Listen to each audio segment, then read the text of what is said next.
زه د خپل خبره وکم لکه اورې نه مې د جمعې د ورځې چوټي شته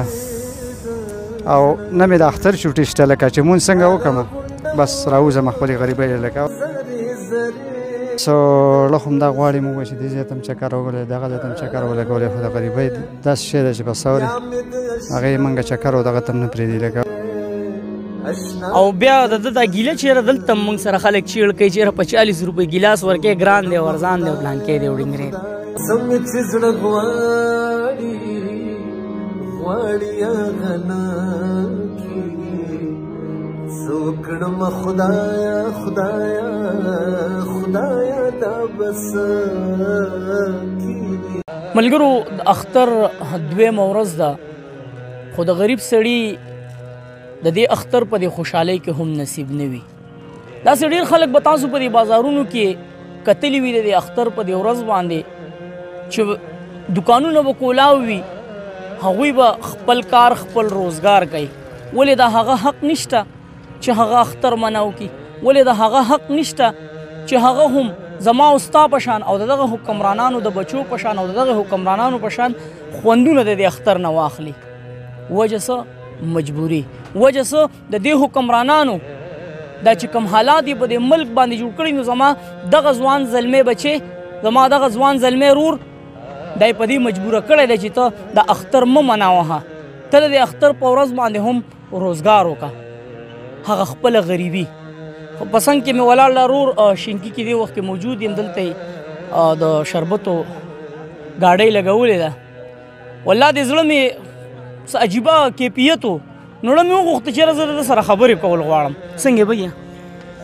خیر دی السلام علیکم داسې کار دی لکه موږ خو د اختر په ورځ هم چې کله مونځ وکړو د خپلې غریبۍ د لاسه اختر مناو نه شو دقه خپل کاروبار پسې راوتي بیا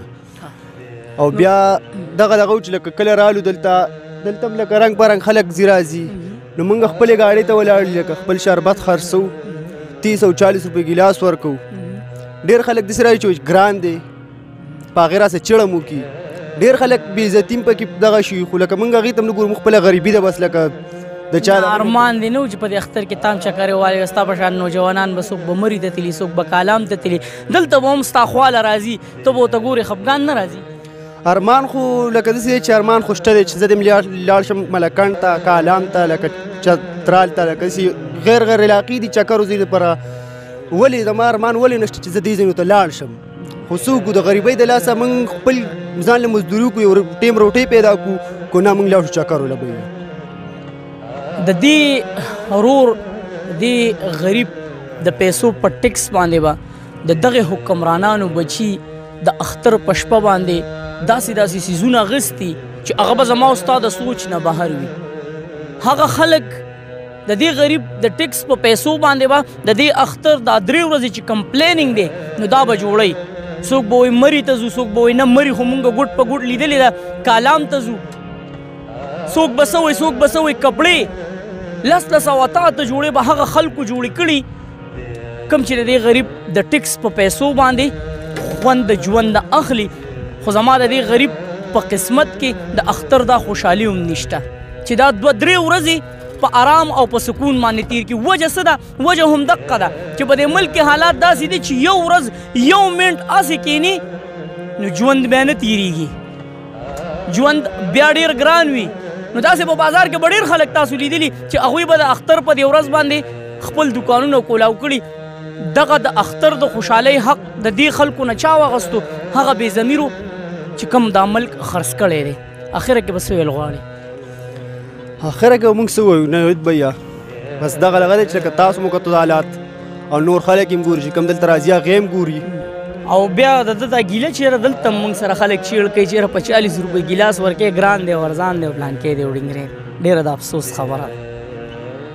خو دا لمحه به یو زره لمحه به هم دا سوچ نه کړی چې زه خو دلته چکر له راغلی یم سیل سپاټې له راغلی یم ولې د ده حق نشته چې دا پاکې ښکلې کپړې واچوي او دا هم زما په شان چېرته چکر له لاړ شي زه یم په کار دی چې زموږ داسې غریبانان ورونو یو 10 روپۍ سیوا ورکولې چې دا واله رور داسې محنت کشه خلک په دې ملک کې اوسیږي خو افسوس چې د سړي زوی په دې ملک باندې حکمران نه شو چې د دې خلکو قدر وکړي دا یو بل مشر را سره هم ولاړ دی په دې سور نور باندې ملیان ورسره دي ماما جي څنګه خیر دی جي تاسو خیر تاسو ډېرې ښایسته خبرې وکړې او زما اړه ما ډېر سخت مطمئن شو لکه تاسو د غریبانو بیا دغه دونه مرسته کوئ لکه اورې ډېر سخت مې نه ما اړه دغه شو لکه مطمئن شو ماما جي زړه نه غواړي چې اختر بنا وشي یاره بس زړه خو همدا غواړي موږ چې دې ځای ته هم چکر ووهلو دغه ځای ته هم چکر ولګولی خو د غریبۍ داسې شی دی چې بس اورې هغې موږ چکر او دغه ته هم نه پرېږدي لکه اورې او زه وایم په د دې اختر په دې درو ورځو چې کوم ملیان خرڅېږي نو زه وایم په هغې باندې به هم د یو میاشتو رزق نه کېږي ځکه حالات دې ته رسېدلي حالات بس داسې شوي دي که نه چې خدای شته لکه زه د خپل له خبره وکړم لکه اورې نه مې د جمعې د ورځې چوټي شته او نه مې د اختر چوټي شته لکه چې مونځ څنګه وکړمه بس راوځم خپلې غریبۍ لکه اورې بل دا خبره د کرایانو کورونه دي که نه راوځم نو شرمېږو لکه اورې نو بس مونځ وکړو بیا راوځو لکه خپل کار مال دغه راوځو لکه بس روژه څنګه تېره شوه روژه خو شکر الحمدلله به ډېره ښایسته روژې تېرې شوې څو بچي دي 15 بچي مې دي لکه او بس دغه غریبي سهار روژه او ماښام بچي مې دي خو لکه دا دي داسې ګټې وټې والا نه دي لکه بس دغه بچو لپاره چې دی نو به ځان هم بس خاورې دی لکه الله دې رحم وکړي په دې ملک باندې الله دې رحم وکړي زمونږ په دې غریب عوام په دې قوم باندې خو تر کومې پورې به دغسې کړېږو تر کومې پورې به دغسې شرمېږو ځکه چې ملک خو چې کېږي هم نه که نه که دلته زما دا غریب اختر په خوشحالۍ نه پوهېږي او د اختر په ورځ هم مزدورۍ له راوځي خو د ده دغه مزدوري د دې نه ټیکس ځي دغه حکومت ته نو بیا خو پکار دی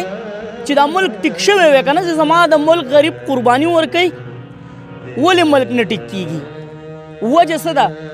وجه دا ده چې همیشه چې دا ملک آزاد شوی دی هم د دې غریب نه قرباني غوښتلی کېږي او مزې پې هغه خلک کوي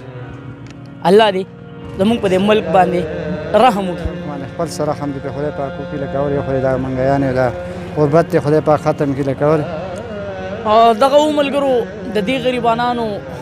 اواز زړه مې وغوښته چې تاسو ته در ورسوم تاسو څه وایئ دې باره کې کمنټس کې موږ سره خپله رایه لازمي شریک کړئ چېرته مې الله مخاد آباد او خوشحاله ساته د لوی الله